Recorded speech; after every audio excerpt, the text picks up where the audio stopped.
عمران خان صاحب کی جان کو خطرہ ہے اور میری ان کے قریبی لوگوں جن سے گفتگو ہوئی ہے،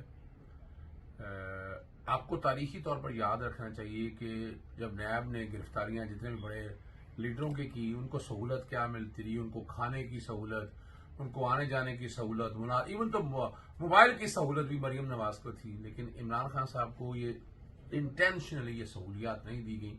ذہنی کوفت، ٹارچر، یہ سارا کچھ ہے۔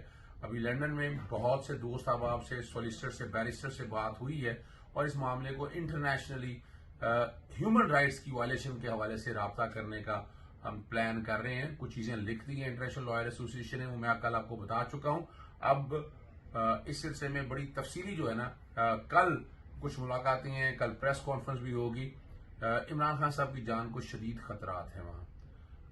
نیب کے پاس دیکھیں، پی ڈی ایم کی حکومت سوال ہی نہیں پیدا ہوتا کا، اور ان کا جو طریقہ واردات ہے وہ یہی ہے۔ لندن میں بیٹھ کے کیا پلان ہوا آپ لوگوں کے سامنے آ جائے گا۔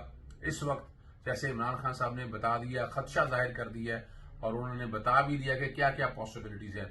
یعنی مثال کے طور پر سلو پوائزن کے حوالے سے جیسے بات ہو سکتی ہے، انجیکشن کے حوالے سے بات ہوئی۔ عمران ریاض کی جب حراست میں تھا تب بھی آپ نے بہت سی چیزیں نوٹ کی ہیں۔ میں امید کرتا ہوں کہ ریاست پاکستان عمران خان صاحب کی جان و مال کا تحفظ فراہم کرے گی۔ ایسے کوئی کام کی بلکہ اس کی باقاعدہ مانیٹرنگ کی جائے گی۔ میری ذاتی رائے کے مطابق تو میں تو سمجھتا ہوں، میں ڈیمانڈ کرتا ہوں کہ عمران خان صاحب کو یہاں سے نیب کی حراست شفٹ کر کے کسی ایسی جگہ لانا چاہیے جو بنی گلا کو آپ سب ہاؤس آپ جیل ڈکلیئر کر سکتے ہیں یا کوئی ایسی چیز ڈکلیئر کر سکتے ہیں جہاں بیٹھ کے انویسٹیگیشن ہو اور وہیں پر انہیں کھانا اور باقی سہولیات ان کے گھر والوں کی موجودگی میں ہو، تو یہ آئین پاکستان اور قانون کے مطابق ہوگا۔ وگرنہ کل اگر ایسا کوئی بات ہوتا ہے تو پھر آپ خود سوچ سکتے ہیں کہ موجودہ حکومت براہ راست اس بات کی ذمہ دار ہوگی۔